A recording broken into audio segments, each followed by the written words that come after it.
ये कहानी है सॉन्ग नामी एक ऐसे फिल्म राइटर की जो अपनी लिखी हुई कहानियों पर फिल्म्स बनाना चाहता है, पर उसके पास कभी इतने पैसे ही नहीं आए। गरीबी की इस जिंदगी से वो तंग आ चुका था। उसे अब एक फिल्म का प्रोड्यूसर मिलने के लिए बुलाता है, जिसने उसे अपनी न्यू फिल्म के लिए कहानी लिखने का काम दिया था। यहाँ आकर वो देखता है कि ये प्रोड्यूसर तो बहुत ही कोई बदतमीज इंसान था। वो यहाँ पहले से मौजूद एक राइटर को मार रहा था क्योंकि उसने वक्त पर स्टोरी कंप्लीट नहीं की थी, और स्टोरी तो सॉन्ग की भी कंप्लीट नहीं थी। इससे पहले कि प्रोड्यूसर उसका भी बुरा हाल कर देते, वो प्रोड्यूसर से माफी मांगते हुए उससे 1 महीने का और टाइम मांगता है अपनी कहानी कंप्लीट करने के लिए। लेकिन प्रोड्यूसर उसे 4 दिन का टाइम देकर यहाँ से निकाल देते हैं। घर आते ही वो काम पे लग गया। कुछ अच्छा उसके जहन में आ ही नहीं रहा था। 1 पेज 2 पेज सॉन्ग के हिसाब से पेज फाड़ने के बाद वो तंग आ जाता है और पास पड़ा अपने दादाजी का भेजा हुआ एक पार्सल खोलता है। इस पार्सल के अंदर एक खत भी था, जिसे वो पढ़ते पढ़ते ही सो गया। तभी ख्वाब में उसके दादाजी आकर उसे कहानी सुनाने लगे। वो उसे बता रहे थे कि हमारे पुराने घर के नीचे करोड़ों का सोना दबा हुआ है, लेकिन उस घर को तोड़कर वहाँ अब जेल बना दी गई है। सोना ठीक कुएं के पास दबा था। ये सारी कहानी सुनते ही जोंग को होश आ गया। होश में आते ही जब उसने दादाजी का पार्सल देखा तो उसमें उस घर का नक्शा था जो सच में जेल के नक्शे से मिल रहा था। यानी ख्वाब में जो कुछ उसने देखा, जो कुछ उसके दादा ने बताया, वो झूठ नहीं था। यानी जोंग की तो एक बड़ी लॉटरी लग गई थी। अब तो वो दिनों में अमीर हो जाता। लेकिन मसला ये था कि सोने को हासिल करने के लिए उसे जेल जाना पड़ता। बुरे काम तो कभी उसने किए नहीं थे।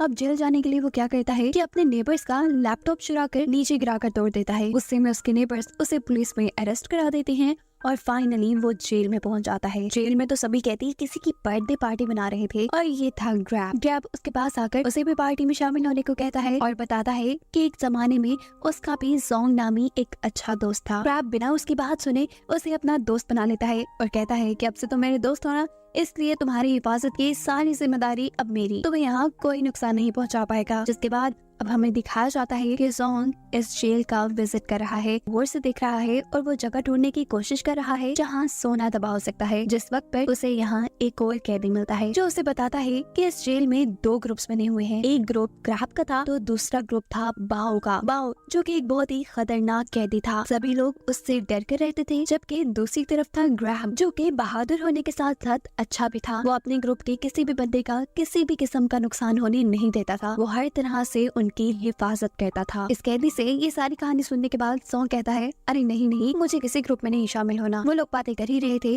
कि अचानक कुछ कैदी उसको पकड़कर बाओ के सामने ले आते हैं।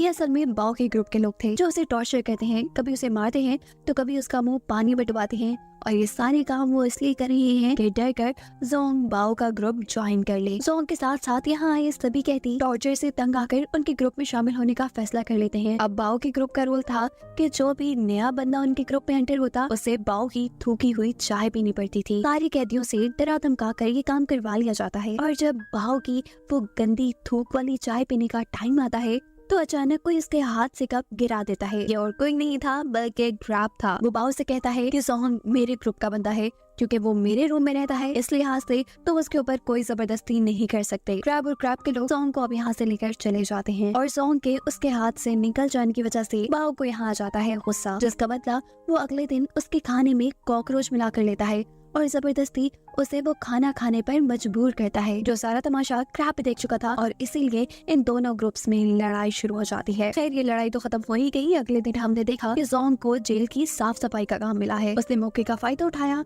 और काम करते हुए उस पुराने कुएं की तलाश में लग गया जिसके आसपास सोना दफन था। उसकी ड्यूटी भी खत्म होने वाली थी। सफाई करते करते वो लाइब्रेरी में पहुंचा, जहां वो भी कुएं का पता चलाने की कोशिश में ही था कि अचानक पीछे से बाओ और बाओ के लोग आ जाते हैं जो उसे पकड़कर मारना शुरू कर चुके थे।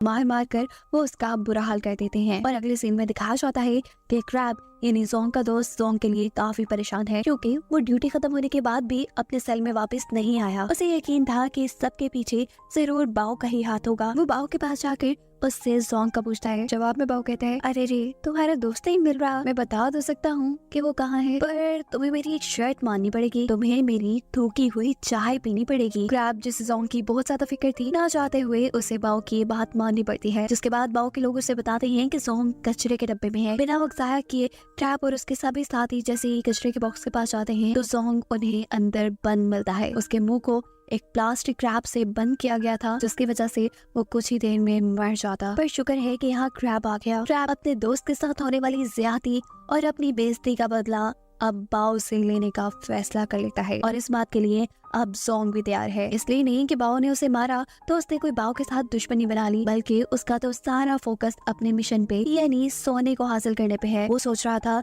कि अगर इन दोनों ग्रुप्स की लड़ाई हुई तो उसे अच्छा खासा वक्त मिल जाएगा यहाँ जेल के अंदर सोने की जगह ढूंढने का। अगले सीन में दोनों ग्रुप्स की लड़ाई हो जाती है। सभी आपस में लड़ रहे थे। गार्ड्स इनको बचाने की कोशिश में लग जाते और मौका पाते ही सिक्योरिटी गार्ड से जोंग स्टोर की चाबी चुराते हुए स्टोर की तरफ बढ़ता है। पर इससे पहले कि वो स्टोर को खोल पाता, पीछे से बाओ और उसके आदमी आकर उसकी खूब फैटी लगाते हैं। लड़ाई करने की वजह से अब क्रैब, जोंग और बाओ को सबसे अलग-अलग जेल में बंद कर दिया गया था, जहाँ रहते हुए जोंग अपना मकसद पूरा नहीं कर सकता था। उससे में यहाँ पर जोंग क्रैब से कहता है कि यार बस करो, मुझे तुम्हारी मदद की जरूरत नहीं, तुम मेरे लिए नहीं लड़ा करो, मैं अपनी हिफाजत खुद कर सकता हूँ। जब से तुम मेरी जिंदगी में आए हो मेरी जिंदगी मुश्किल हो गई है। ये सारी बातें क्रैब को उदास कर गई थी। वो तो जोंग को अपना दोस्त मानता था। वो जोंग को अब अपनी कहानी सुनाता है कि क्यों वो जोंग की हमेशा इतनी केयर करता है। उसका जो पुराना जोंग नामी दोस्त था, उसने क्रैब को गैंगस्टर्स से बचाने के लिए अपनी जान दे दी थी। क्रैब को जोंग के अंदर उसका पुराना दोस्त नजर आता था। वो बताता है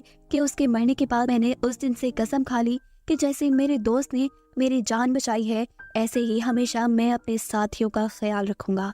बस इसीलिए मैं तुम्हारी मदद करता हूँ। क्रैब की ये सारी कहानी सुनकर जोंग भी इमोशनल हो चुका था और अब वो उसके पास आकर उसे अपने जेल में आने का असल मकसद समझाता है। जोंग उसे बता देता है कि वो यहाँ अपने बेसमेंट में से अपनी फैमिली का सोना चुराने के लिए आया है। क्रैब ने भी अब फैसला कर लिया था कि वो जोंग की उसके मिशन में मदद करेगा और इसके बदले उसे जोंग से सोने का कोई हिस्सा नहीं चाहिए। इन लोगों ने अब सोना चुराने के लिए एक प्रॉपर प्लान बनाया। सबसे पहले इन्हें स्टोर रूम में जाना था, जहाँ की गार्ड की गर्दन के ऊपर ये लोग एक अजीब सा केमिकल छिड़क देते हैं, जिससे उसकी गर्दन पे एलर्जी हो जाती है। उसे इमरजेंसी में मेडिकल रूम ले जाया जाता है और पीछे से मौका पाते ही क्रैब उसका यूनिफॉर्म चुरा लेता है। जोंग उस यूनिफॉर्म को पहनकर स्टोर रूम के अंदर जाता है, जहां उसे जेल का एक नया नक्शा मिला, जिसके मुताबिक वो पुराना कुआं जिसके आसपास सोना दफन था वो अब लॉन्ड्री रूम में था। ये लोग जैसे तैसे कर लॉन्ड्री रूम तक पहुंचे और नक्शे के मुताबिक जहाँ कुआं होना चाहिए था वहाँ उन्हें एक दीवार नजर आई। इन्हें यकीन था कि इस दीवार को तोड़ने पे उन्हें पीछे कुआं मिल नहीं जाएगा। वो इस दीवार को तोड़ देते हैं, जिसके पीछे सच में इन्हें बहुत ही खतरनाक और खौफनाक सा एरिया नजर आता है। ये लोग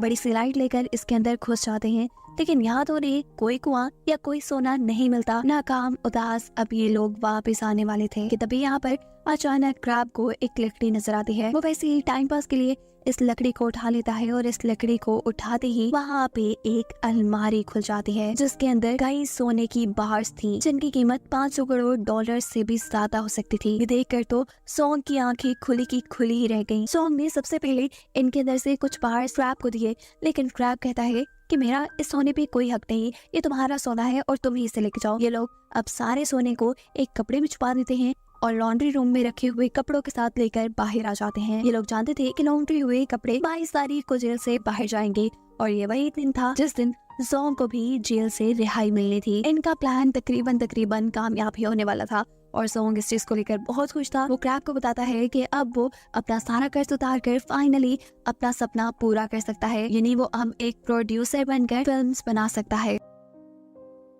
क्रैब का साफ दिल देखकर जोंग ने अब क्रैब से वादा किया कि जब वो भी जेल से बाहर निकलेगा तो वो दोनों मिलकर एक रेस्टोरेंट बनाएंगे जो कि सिर्फ क्रैब का होगा। सब कुछ तो प्लान के अकॉर्डिंग ही चल रहा था, पर ये बाहो वो उन्हें सुख का सांस थोड़ी लेने देता। वो फजूल में ही इनसे लड़ाई कर लेता है, जो करते हुए जोंग का छुपाया हुआ सोना उसके सामने आ जाता है। इनकी इस लड़ाई के चलते यहाँ पर गार्ड्स भी आ चुके थे। इससे पहले कि सोना उनकी नजरों में आ जाता, पता चलता है कि ये तीनों सोना छुपा चुके थे। बाहो यहाँ पुलिस वालों से झूठ बोल देता है कि जोंग का पाँव फिसल गया था, हम लड़ाई नहीं कर रहे थे, मैं तो यहाँ उनकी मदद करने के लिए आया था। जोंग भी उसकी हाँ में हाँ मिला चुका था और अपने दुश्मन के साथ जोंग को मिलता देखकर क्रैब को बहुत हैरानी होती है। उसके दिल में ये बात आ गई थी कि मैं जो उसके लिए इतनी मेहनत कर रहा हूँ मेरी जोंग के दिल में कोई इज्जत नहीं, उसके लिए तो सोना ही सबसे इम्पोर्टेंट है। और ये सोचते हुए वो अब दिल ही दिल में जोंग से दोस्ती तोड़ चुका था। वो अब जोंग का और साथ नहीं देने वाला था, इसीलिए वो बाओ के साथ मिलकर यहाँ से भाग जाने का प्लान करता है, जिसमें क्रैब अब उसका साथ नहीं दे रहा था। पर अगले ही सीन में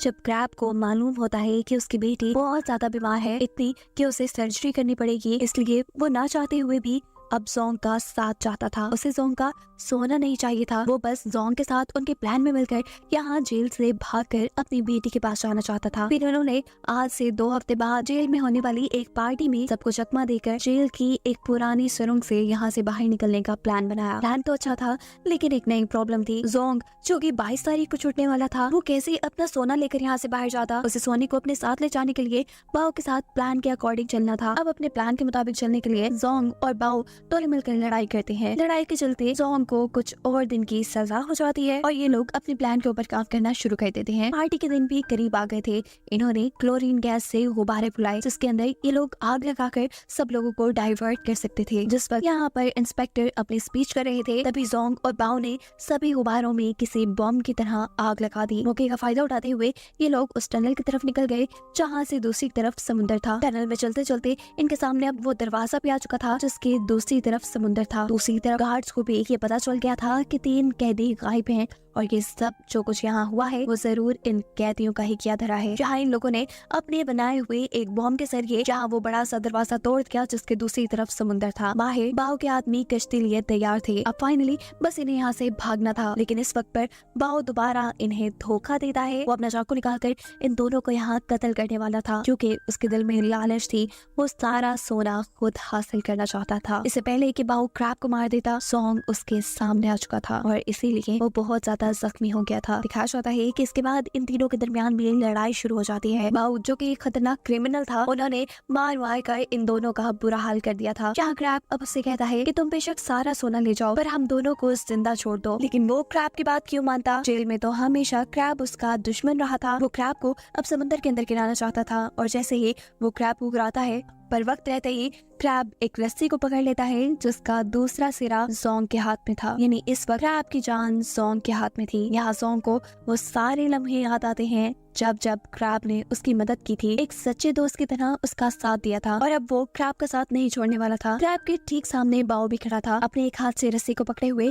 क्रैब उसे चकमा देते हुए जल्दी से पानी में गिरा देता है और दूसरी तरफ जोंग अपना पूरा जोर लगाते हुए अपने दोस्त क्रैब को समुद्र में गिरने से बचा लेता है। बाओ तो मारा जा चुका था और इनके सेफली जेल में वापस आते ही यहाँ सिक्योरिटी गार्ड्स भी उन्हें ढूंढते हुए आ चुके थे, जिन्हें देखकर ये दोनों अपने आप को शराफत से उनके हवाले कर देते हैं। जेल से भागने की कोशिश की वजह से इनकी सजा थोड़ी बढ़ाई तो जाती है, लेकिन कहानी के आखिर में एक अच्छी चीज हमें ये बताई जाती है कि क्रैब जिस वजह से इस जेल से भागने जा रहा था, वो वजह खत्म हो चुकी थी। यानी उसकी बेटी का इलाज अच्छे से हो गया था। और दूसरी तरफ जो सारा सोना ये लोग यहाँ से लेकर भागने वाले थे, गवर्नमेंट उस सोने के वारिस का पता चलाते हुए ये ऐलान करती है कि ये सोना जोंग के ग्रैंडपा का था, और क्योंकि अब वो इस दुनिया में नहीं रहे, इसीलिए सोने का असल हकदार सिर्फ जोंग ही है। उसका अब अमीर होने का सपना पूरा हो गया। वो जैसे चाहता था अब वो वैसे जिंदगी गुजार रहा है। वो एक प्रोड्यूसर बन चुका है और अपनी ही लिखी हुई कहानियां अपने ही तरीके से फिल्म करता है। उसने अपने सबसे अच्छे दोस्त क्रैब के साथ मिलकर रेस्टोरेंट भी बनाया है और यही सब बताते हुए कि कहानी यहाँ खत्म हो जाती है।